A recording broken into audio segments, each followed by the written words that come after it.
Hey guys, how you doing? Del here from UK Country News, and I am here with, you know what, introduce yourself. Let everyone know who you are. Yeah, it's a mouthful. My name is William Michael Morgan. As you can tell, I'm not from around here. I am from Mississippi. I live in Nashville, back in the US of A. Song, girl. I play it all night long, girl. I tell you what, I put it on, girl. I put it on vinyl. A little rock, a little Motown. Just straight away, twice as cool as I can ever dream. Well, maybe over here, but over there, you're twice as cool as I am. So. That's never true. So you're from Mississippi? Yes, sir. Found yourself into Nashville. What was the transition for you? Well, I was about 19. I just hit the age where a man is about to, hit the road, and I just figured I'd go on up to Nashville. I'd been writing songs and playing music and playing in a band for probably 4 years or 5 years at that point. And so I said, man, this is if I'm going to do it, this will be the time. So I moved up there and I got a record deal with Warner Brothers, and I got my first place to live, and I started writing pretty regularly. We'll just stop you on this, because how quickly did you just throw in that, I got a record deal with Warner Brothers? Well, I got the record deal before I moved. I didn't have any money to move, so wow. but I was going back and forth to Nashville before, so I got the record deal. I went up there, signed it with my bags in my car. So dream move for everyone. So, how was Nashville when you first arrived? Had you been to Nashville before visiting? Oh, for sure. Oh, yeah. At that point, I'd been to Nashville, like I said, probably 3 or 4 years. Every other month, going up and writing for a week or so, crashing on this person's couch or staying in this spare room, whatever whatever I could get a hold of. Really. Yeah. And at the time, my mom and dad would have to take me because I couldn't drive, but they would gladly do it, And my dad especially, took me a lot of places, but just really any connections that I could, so that I could get up there any chance that I could, so I could just be seen and be heard and be in a room with somebody. Give us all over here in the UK. We love seeing all you guys come over, but give us a little bit of an insight into what's it like to go into a writing room and into a session of a write. Well, it's just like, it's just like going into an office to do anything else, really. You're going in there to work. Yeah. Of course, there's a lot of fun goes down, a lot of laughs, of course, in between everything. Sometimes you have a song idea. Sometimes your co-writer will have one. Sometimes you guys don't have anything, and you just get in and just make something up. Sometimes it starts with a guitar lick. Sometimes it starts with a melody you're humming. Sometimes it just simply starts with a title that you have, and you build it around there. Do you ever feel that you while writing songs, you have to open yourself up a lot when writing? Oh, for sure. Is it ever scary when you're in a room to just open yourself up that much to other people? For sure, especially people that you don't know too well. Now, I write with a bunch of people that I've built relationships with over the years, and we know each other, and we've gotten better at understanding each other, but yeah, if you're going through a hard time and there's a guy you don't really know too well, sometimes that can be the best, though, because it's like, he has no stake in what is going on in your life, so it's like, oh man, let me tell you, it's kind of like the old, I don't know you, but it sounds like I know your problem, so let me tell you how to fix it, kind of thing. Like meeting a guy at a bar. Yeah, and he's just been there, done all of that, so he just tells you, yeah, man, do this and this and this, That's amazing. So, obviously, I know you most for the song I'm That Girl, which it's a good song for us. How did that come in for you? How did the whole song come? I was, man, we were looking for songs, and that song came across from Sam Hunt. His publishing company sent it to us. Universal Music Group sent it to us. And sorry. Hopefully we'll cut that out.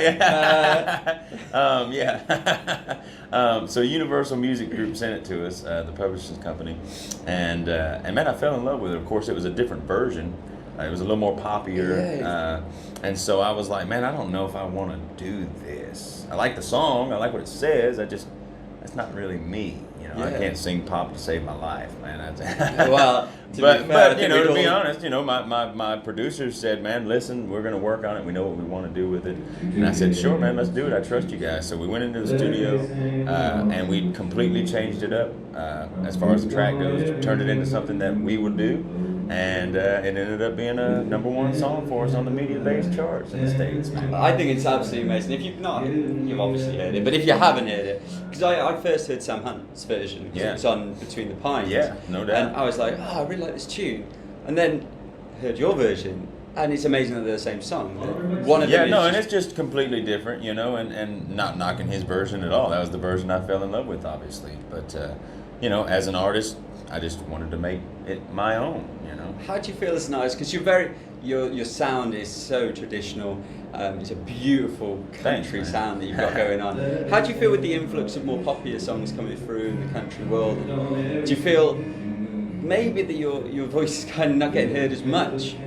Man, I'm not a mad guy at it. I mean, hey, dude, everything progresses. I just do wish that we would preserve some of our roots. Yeah. You know, let it progress as much as it wants, and let these people sing whatever they want to sing. Everybody's influenced by different things, but I myself included. But man, let's not forget where we came from. You know, in a lot of different life aspects. This has got really loud. It's because there's a sound check happening. It's raw and real. Yeah, the thickness. Real. Yeah, the thickness of a door between us. So you talk about that, and I fully agree, keeping the roots within country. Who got you into country? Who were your idols, basically? Like George Jones, George Strait, Merle Yeah. Haggard, Keith Whitley, Waylon Jennings. I love that more traditional style of country music. And I think it's not necessarily me holding on to something that is like, I don't want change, I don't want change. It's just more so, man, I feel like it was so much better then and meaningful. And if someone said something, they meant it, you know. Yeah. It was a lot more honest. Less formulaic. Yes, for sure.